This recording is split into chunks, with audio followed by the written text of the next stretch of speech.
Hello everyone, आज के video में हम डिस्कस करने वाले हैं CAT 2021 slot 1 question number 16 two 22। आज का हमारा पहला क्वेश्चन है, suppose hospital A admitted 21 less covid infected patients than in hospital B and all eventually recovered. Okay, तो क्वेश्चन के हिसाब से मेरे पास एक हॉस्पिटल ए है और एक हॉस्पिटल बी है।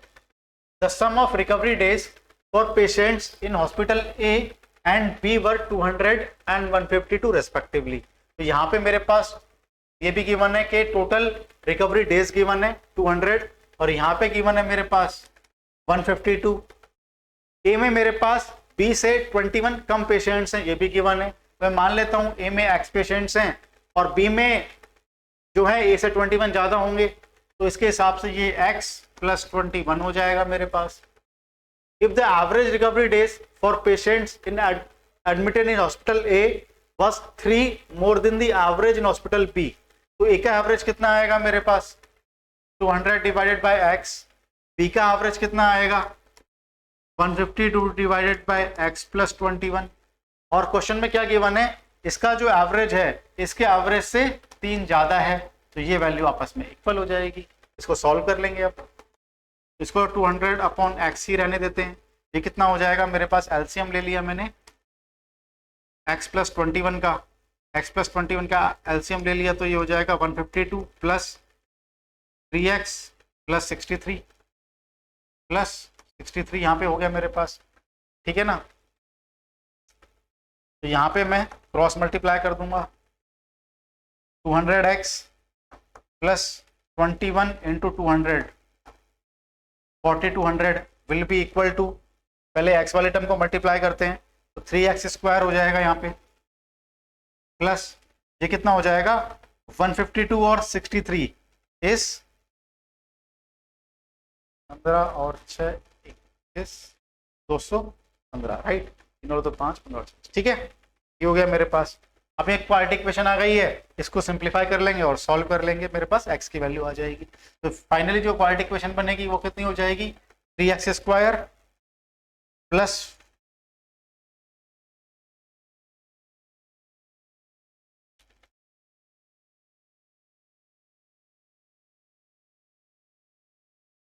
+15x - 4200 is equal to 0। 3 से भी कैंसिल हो सकती है ये, तो x² + 5x - 1400 is equal to 0, ठीक है ना। तो ये फाइनली क्वाड्रेटिक इक्वेशन मेरे पास आ गई है। फैक्टराइज करना तो थोड़ा मुश्किल रहा है, इससे बेटर है कि x की वैल्यू फॉर्मूले से निकाल लूँ मैं। तो x की जो वैल्यू आएगी वो कितनी आ जाएगी -b + -√(b² - 4ac/2) फॉर्मूला लगा देंगे, प्लस माइनस √(b² माइनस का 4, a की वैल्यू 1, c की वैल्यू माइनस का 1400 डिवाइडेड बाय 2a, ये कितना हो जाएगा माइनस प्लस। अब देखो x की वैल्यू तो नंबर ऑफ पेशेंट्स है, तो x की वैल्यू हमेशा पॉजिटिव आएगी, तो ये तो नेगेटिव है। अगर मैं इसको भी नेगेटिव ले लूंगा तो नेगेटिव वैल्यू आएगी जो हम नहीं ले सकते हैं, तो मुझे प्लस साइन ही लेना पड़ेगा। स्क्वायर रूट के अंदर क्या आ जाएगा 5600, तो ये हो गया 25, ये हो गया 5625 डिवाइडेड बाय 2, ये कितनी हो गई वैल्यू -5 + 5625, लास्ट में तो 5 आएगा मेरे पास, और ये 7 × 8 56, तो ये 7 हो जाएगा डिवाइड बाय 2, कितना हो गया ये 70 डिवाइडेड बाय 2 इज 35।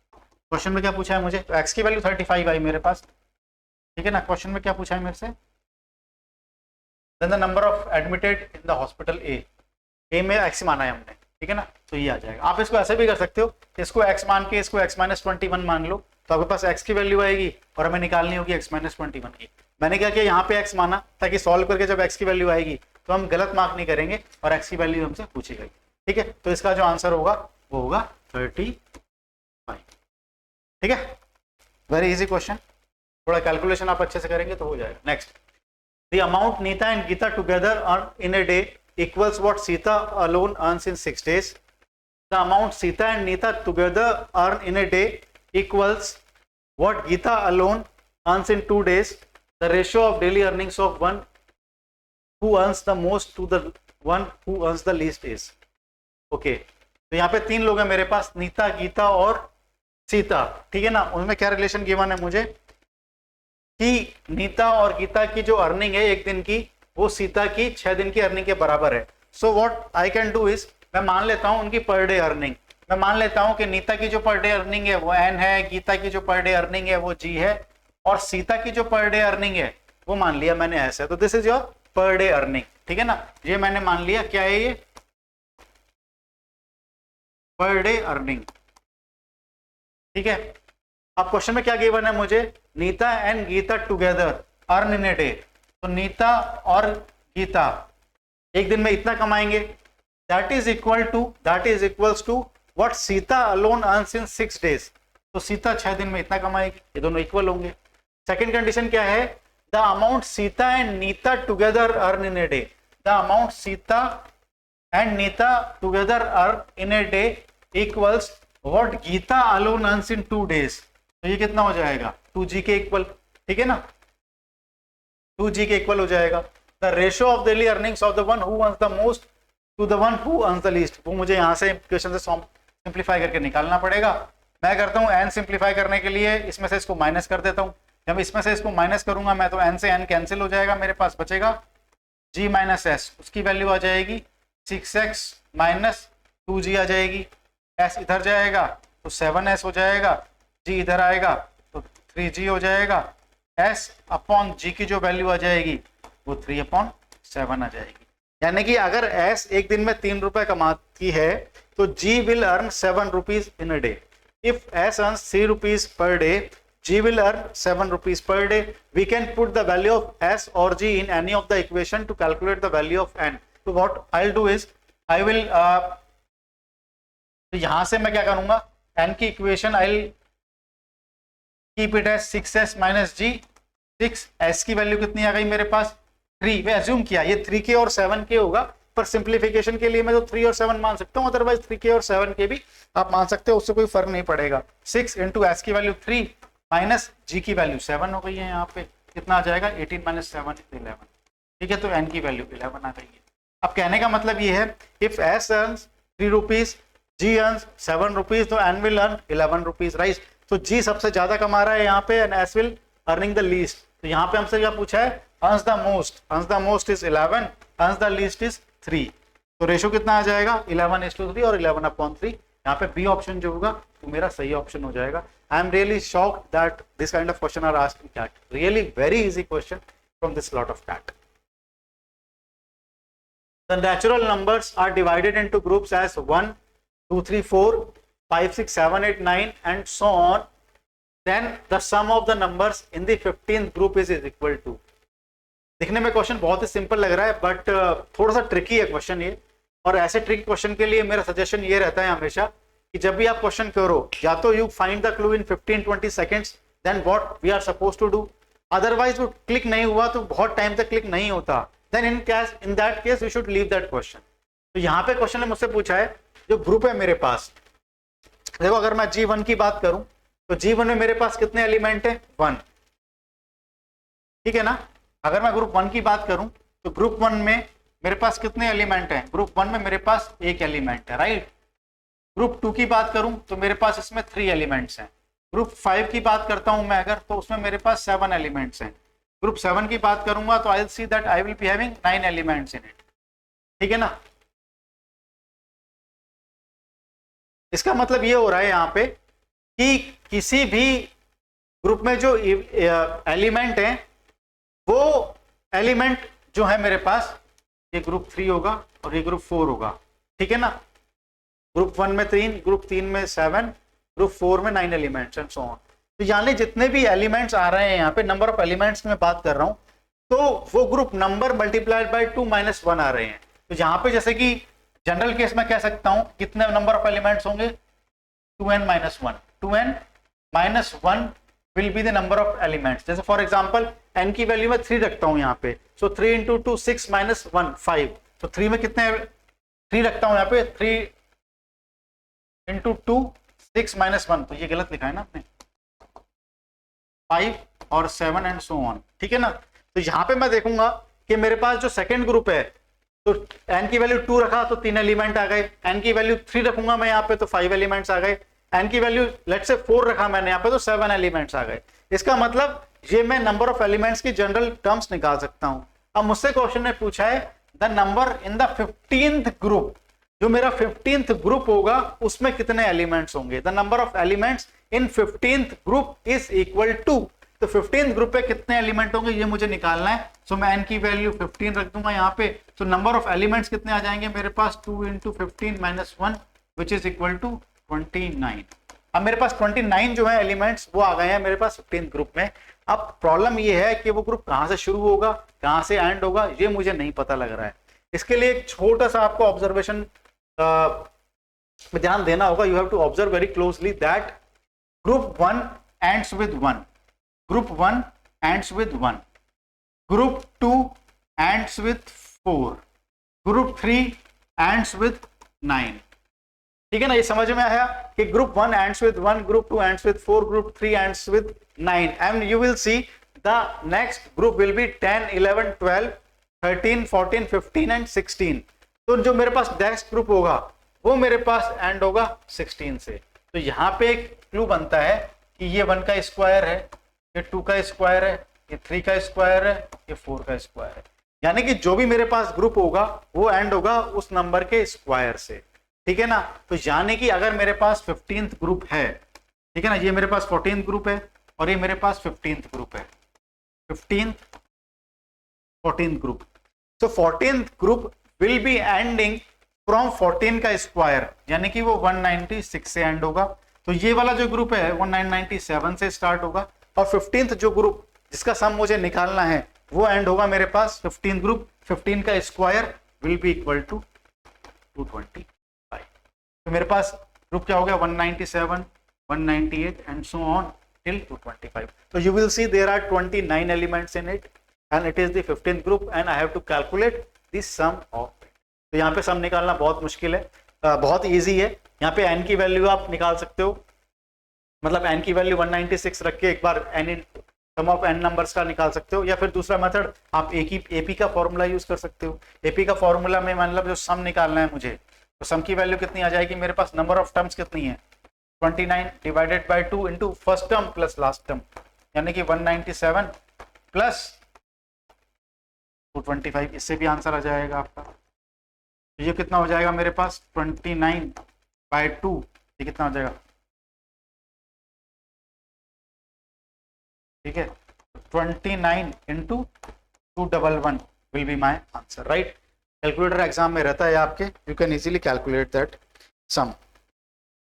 सो ये कितना आएगा मेरे पास, बहुत ही आई विल से वैसे तो इजी है, पर ऑब्जर्व करना थोड़ा कि जो आपकी फर्स्ट टर्म क्या होगी उस ग्रुप की लास्ट टर्म क्या होगी, जो जिसका निकालना है वो थोड़ा सा ट्रिकी हो सकता है। Anyways we have to calculate 211 into 29, 6119, 611, first option ही हमारा, ठीक है ना। तो यहाँ पे ऑप्शन भी गिवन है, अगर ऑप्शन नहीं होते तो हमको लगता है हमने सही किया गलत किया कुछ समझ में नहीं आता, मतलब टीटा टाइप नहीं है, एमसीक्यू है, तो हमारा आंसर भी यहाँ पे match. I will say moderate to difficult level for this question. Anu, Vinu and Manu can complete a work alone in 15 days, 12 days and 20 days respectively. Okay, एक बार ये कंडीशन लिख लेते हैं पहले कि A can complete a work in 15 days working alone. Second है मेरे पास V can complete it in 12 days working alone and M can complete it in 20 days respectively working alone. Anu works on the alternate days. अच्छा ये condition भी given है, तो एक बार standard चीज निकाल लेते हैं हम, तो बाद में क्या पूछा हम देख लेंगे एक बार। तो स्टैंडर्ड क्या करते हैं हम, नंबर ऑफ यूनिट्स मानते हैं, इनका एलसीएम में मल्टीपल, एलसीएम कितना हो जाएगा इनका 60। इसका मतलब ये हुआ कि अगर 60 यूनिट्स बनानी है मुझे तो ए कैन कंप्लीट 15 डेज में 60 यूनिट्स। सो एक दिन में कितनी करेगा वो, 4, एक दिन में कितनी करेगा मेरे पास 5, और ये एक दिन में कितनी कर सकता है 3। 20 डेज में 60 यूनिट्स, तो एक दिन में 3 यूनिट्स। तो मैंने टोटल नंबर ऑफ यूनिट्स मान ली, टोटल जॉब मान लिया 60 का है। इस हिसाब से A can complete 4 units in a day, B can complete 5 units in a day and M can complete 3 units in a day. ठीक है, आप क्वेश्चन देखते हैं। अनु works only on alternate day starting from the first day. अच्छा, कुछ sequence में मेरे पास हो रहा है काम, मुझे नहीं पता कैसे हो रहा है, मैं नंबर ऑफ डेज में इसको डिवाइड कर लेता हूँ, अभी और आगे जरूरत पड़ेगी देख लेंगे। ये मेरे पास फर्स्ट डे है, सेकंड डे है, थर्ड डे है, फोर्थ डे है, फिफ्थ डे है, सिक्स डे है, सेवंथ डे है एंड सो ऑन। अभी जगह नहीं है यहाँ पे, जरूरत पड़ेगी तो आगे भी इसको कंटिन्यू कर लो, ठीक है ना। अब क्वेश्चन में क्या गिवन है मुझे, A works only on alternate days starting from the first day. उससे पहले गिवन है B works every day, B works every day, यानी जितने भी दिन होंगे इसमें वी तो काम करेंगे ही करेंगे, ठीक है ना। We will work every day, आगे भी कोई दिन आएगा तो ये 7 के बाद ये 8 मान लिया मैंने, we will work every day, right. A works only on alternate days starting from the first day, तो मेरे पास A works on alternate day, तो यहाँ पे ए फर्स्ट डे से ऑल्टरनेट डे यानी 1 3 5 7 9 सो ऑन, तो we plus A, we plus A, sorry ये वी प्लस ए नहीं आएगा, ये we plus A, we plus A, starting from the first day alternate days, right. Manu works only on alternate days starting from the second day, तो we plus M यानी second day, 4 day, 6 day, 8 day and so on, we plus M, we plus M, we plus M and so on. तो question में क्या पूछा है हमसे, then the number of days needed to complete the work, then the number of days needed to complete the work. तो मुझे अगर ये काम कंप्लीट करना है तो मुझे कितने दिन लगेंगे, तो भैया पहले दिन वी और ए काम कर रहे हैं, अब वी एक दिन में कितने यूनिट करता है मेरे पास 5 और ए कंप्लीट करता है 4, सो दोनों मिलके एक दिन में बना लेंगे मेरे पास 9 यूनिट्स। अगले दिन वी और एम काम कर रहा है, वी और एम कितने बना लेंगे मेरे पास 5 + 3 8 यूनिट्स, वी और ए दोबारा आएंगे वो बनाएंगे 9 यूनिट्स, ये बनाएंगे 8 यूनिट्स, ठीक है ना। तो so on the process will be completed. तो 2 दिन में कितनी यूनिट बन रही है मेरे पास 9 + 8 17, ये 2 दिन में कितनी बनेंगी 17, अगले 2 दिन में कितनी बन जाएंगी 17, हमें बनानी कितनी थी 60, you are suppose to complete 60 units in a day. अब मेरे पास 6 दिन में कितनी हो गई 17 17 17, यानी कि 51 तो मेरे पास कंप्लीट हो गई है। अब मेरे पास 7 डे आएगा, 7 डे में कितनी यूनिट बनेंगी मेरे पास 9।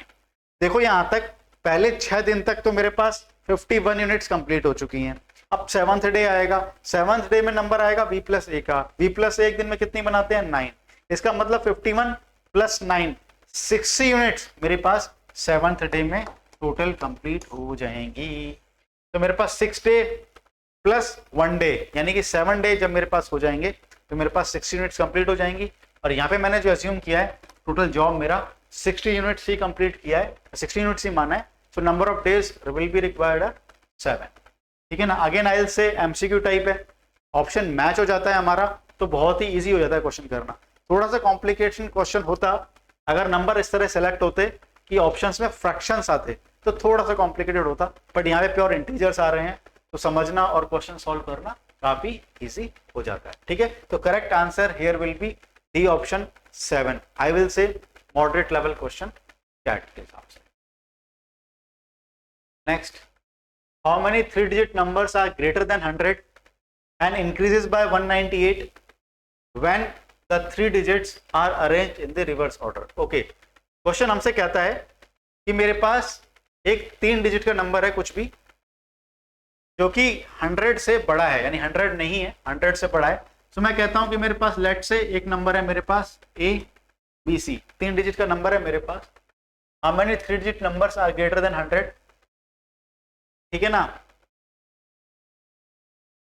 When 3 digits are arranged in the reverse order, यानी कि इसको मैं अगर CBA लिखता हूं तो इसकी जो वैल्यू आती है वो इससे 198 ज्यादा आती है। So CBA is greater than ABC by 198। तो कहने का मतलब ये है इसकी जो वैल्यू होती है एक्चुअली वो कितनी होती है 100A + 10B + C, इसकी जो वैल्यू होगी वो कितनी हो जाएगी मेरे पास 100C + 10B + A।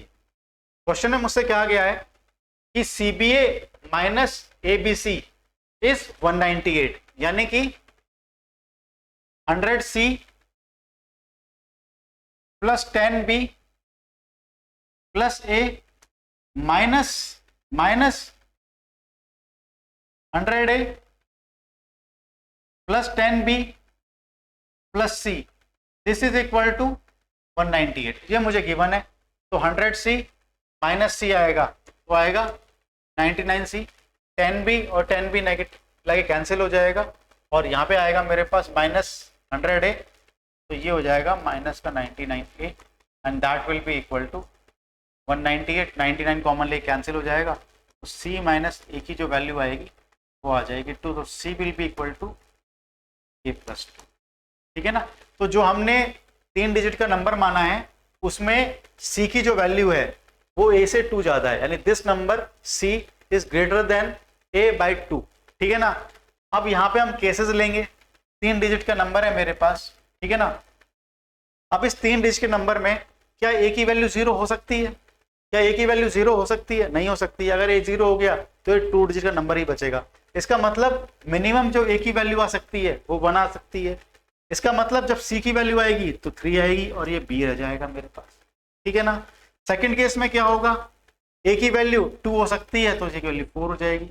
इसका मतलब टोटल कैसे केस पॉसिबल हो सकते हैं कि मैक्सिमम जो A की वैल्यू हो सकती है वो यहाँ पे 7 हो सकती है, नहीं A की वैल्यू यहाँ पे ले रहे हैं ना, तो 7 हो सकती है और C की वैल्यू 9 हो सकती है, क्योंकि जैसे ही मैं A की वैल्यू बढ़ाऊंगा वैसे ही मुझे C की वैल्यू बढ़ानी पड़ेगी। अब यहाँ पे एक चीज तो क्लियर है कि जो A और C की वैल्यू है वो मेरे पास सिंगल डिजिट इंटीजर है, डबल डिजिट तो पॉसिबल ही नहीं होगा यहाँ पे, ठीक है ना। तो A की वैल्यू 7 हो सकती है और C की वैल्यू 9 हो सकती है मेरे पास, तो यहाँ पे मेरे पास ये 7 पॉसिबिलिटी होंगी। अब यहाँ पे B की वैल्यू पे नंबर चेंज हो जाएगा, यानी कि B की वैल्यू तो 0 से लेकर 9 तक कुछ भी पॉसिबल है, यानी B की वैल्यू 0 हुआ तो 103 नंबर हो गया, B की वैल्यू 1 हुई तो 113 नंबर हो जाएगा, B की वैल्यू 2 हुई तो 123 एंड B की वैल्यू 9 हुई तो 193। सो B की वैल्यू 0, B की वैल्यू 1, B की वैल्यू 2 से लेके B की value 9। So how many number possible? 10 number. Similarly 10 number इस केस के लिए पॉसिबल होंगे, सिमिलरली 10 नंबर इस केस के लिए पॉसिबल होंगे। तो टोटल नंबर्स कितने हो जाएंगे? 10 10 10 ऐड हो जाएंगे, कहां से? 1 से लेके 7 तक। तो टोटल नंबर कितने हो गए? एक के लिए 7, एक के लिए 10 है और टोटल 7 केसेस हैं, तो कितने हो जाएंगे? 7।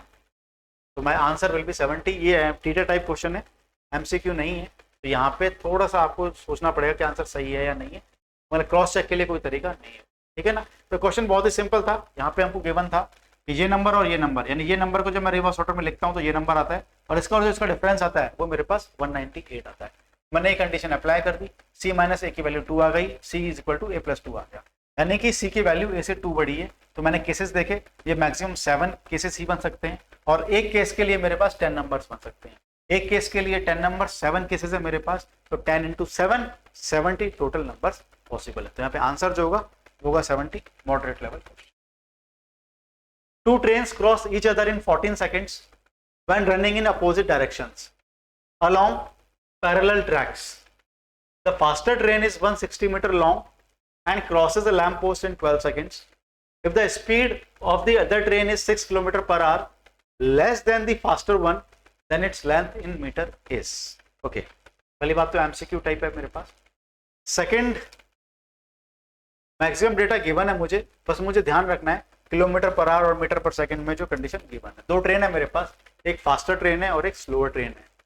डेटा गिवन है मुझे, the faster train is 160 metre long, तो यहाँ पे length of faster train is given as 160 metre and crosses a lamp post in 12 second. तो यहाँ पे स्पीड ऑफ फास्टर ट्रेन भी निकाल सकता हूँ मैं, crosses a lamp post in 12 second. तो लेंथ कितनी है इसकी? 160 मीटर डिवाइडेड बाय 12 सेकेंड्स, तो इसकी स्पीड जो आ जाएगी 160 बाई 12 आ गया मीटर पर सेकंड में। 4 से कैंसिल किया तो क्या आया? 40, 4 से कैंसिल किया तो 3। ये मेरे पास मीटर्स पर सेकंड में आ गई है स्पीड। ये कितनी स्पीड में आ गई है? मीटर पर सेकंड। अब इसको मैं अगर 18 बाय 5 से मल्टीप्लाई कर दूंगा तो मेरी किलोमीटर पर में आ जाएगी। 18 बाय 5 से मल्टीप्लाई करता हूँ, ये कितना हो जाएगा? 6। ये कितना हो जाएगा? 8। क्या आ जाएगा? 48 किलोमीटर पर आवर। तो speed of faster train is 48 kilometre per hour, ये यहाँ पे मुझे पता चल गया है। और अगर मीटर पर सेकंड में देखूंगा तो 40/3 मीटर पर सेकंड आ गया है, ठीक है ना। जो कंडीशन यहाँ तक गिवन थी मैंने निकाल दिया। If the speed of the other train is 6 kilometre per our less than the faster one, तो स्लोअर ट्रेन है दूसरी मेरे पास, उसकी जो स्पीड है उससे 6 किलोमीटर पर आवर कम है, तो 6 किलोमीटर पर आवर कम है, तो इसमें से 6 कम करूंगा मैं, तो स्पीड ऑफ स्लोअर ट्रेन कितनी आ जाएगी 48 minus 6 which is equal to 42 kilometre per hour. 48 minus 6 is 42 kilometre per hour जो है मेरे पास स्पीड आ गई है स्लो वर्ड की।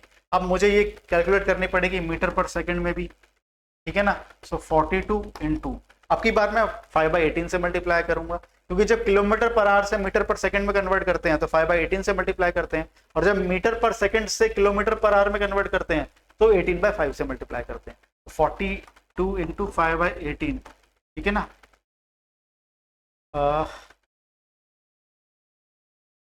2 से कैंसिल किया तो 9, 2 से कैंसिल किया तो 21, 3 से कैंसिल किया तो 3 से कल किया 7, कितना आ गया ये 35/3, ठीक है ना। तो किलोमीटर पर आवर में इसकी स्पीड आ गई 42 और मीटर पर सेकंड में आ गई 35/3। ओके, यहाँ तक आ गया।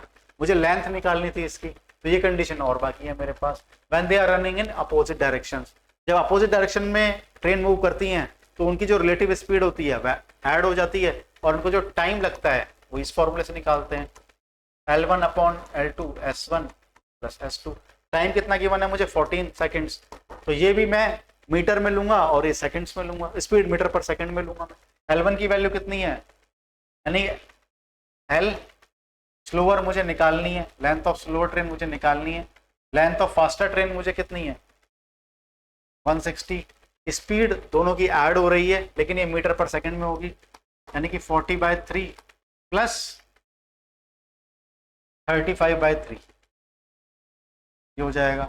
ये कितना आ जाएगा मेरे पास 14 into 40/3 plus 35/3 is 75/3। 75/3 is equal to 25।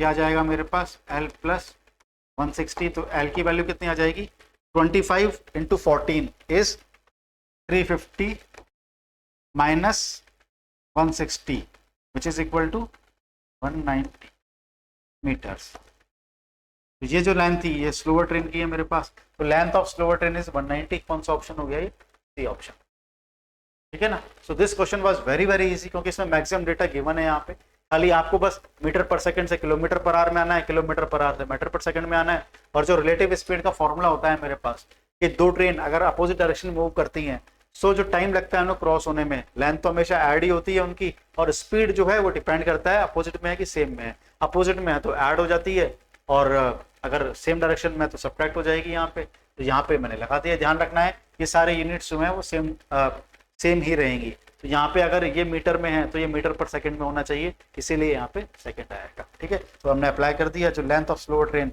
Will be equal to 190 and this is your C option. Easy question from this lot of fact. Next चलते हैं। If x0 is equal to 1, x1 is equal to 2, xn plus 2 will be equal to 1 plus xn plus 1 divided by xn for n is equal to 0, 1, 2, 3 and so on, then x2021 is equal to, पहले क्या given है वो देखते हैं एक बार, उसको लिखते हैं, फिर उसके हिसाब से कंडीशन, कुछ ना कुछ सीक्वेंस तो बनेगा। जनरली ऐसे क्वेश्चन में यही होता है, ज़्यादा दिमाग नहीं लगाना होता, एक सीक्वेंस लिख लो, एक पैटर्न बन जाता है, तो पैटर्न को हम सॉल्व कर लेते हैं, ठीक है ना। यहाँ पे गिवन है मुझे x n plus x n plus 2 की जो वैल्यू है वो मेरे पास 1 plus n x plus 1 divided by x n, ये गिवन है, ठीक है ना, for n is equal to 0, 1, 2, 3 n। और क्या गिवन है x0 की वैल्यू 1, x0 की वैल्यू 1, x1 की वैल्यू जो गिवन है वो मेरे पास 2 गिवन है एंड सो ऑन, राइट।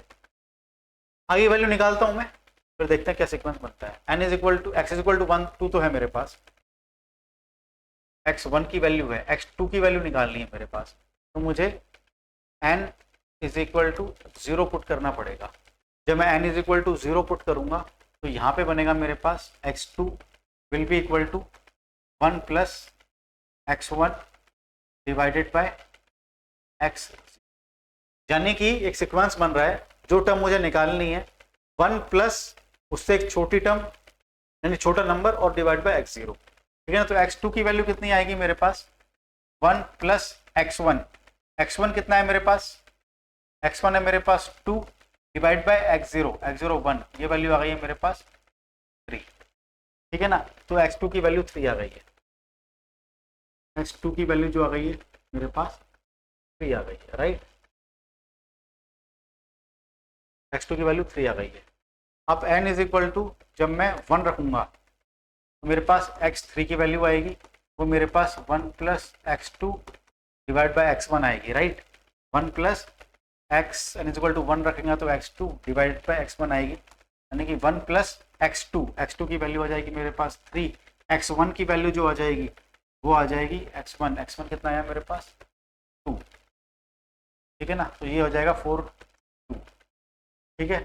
तो x3 की जो वैल्यू आ जाएगी वो आ जाएगी 2, x3 की जो वैल्यू आ जाएगी वो आ जाएगी 2।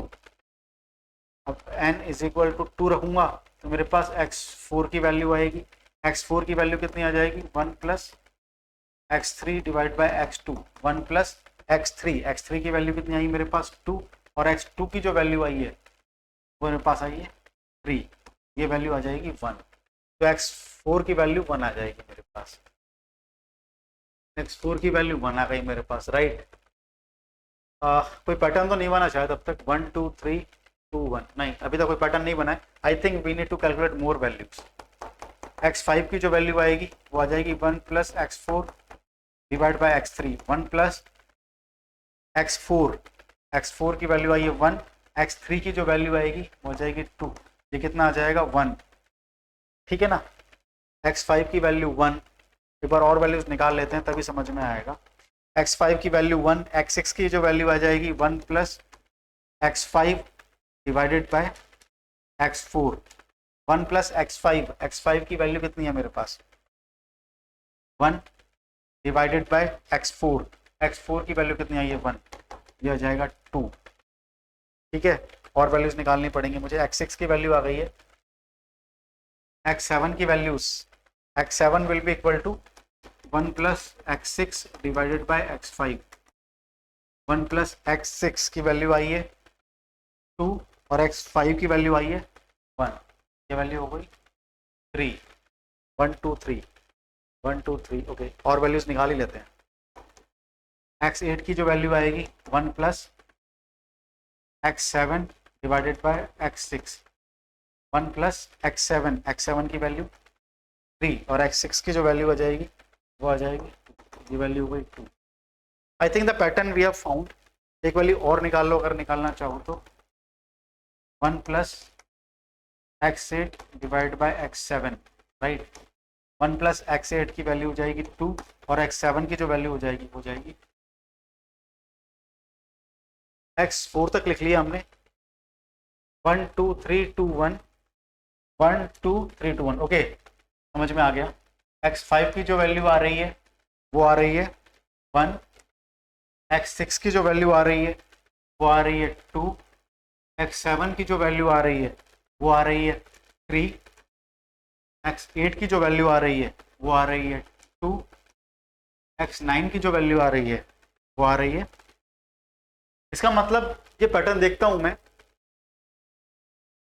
तो यहाँ पे जो भी वैल्यूज आ रही हैं मेरे पास वो 5 के बाद रिपीट हो रही हैं, 5 के बाद रिपीट हो रही हैं। ऑब्वियसली क्वेश्चन में ऐसा होना ही था, अदरवाइज तो क्वेश्चन सॉल्व भी नहीं हो सकता, ठीक है ना। बस हमें ये निकालना होता है कैलकुलेशन करके कितने नंबर के बाद वो रिपीट हो रही है।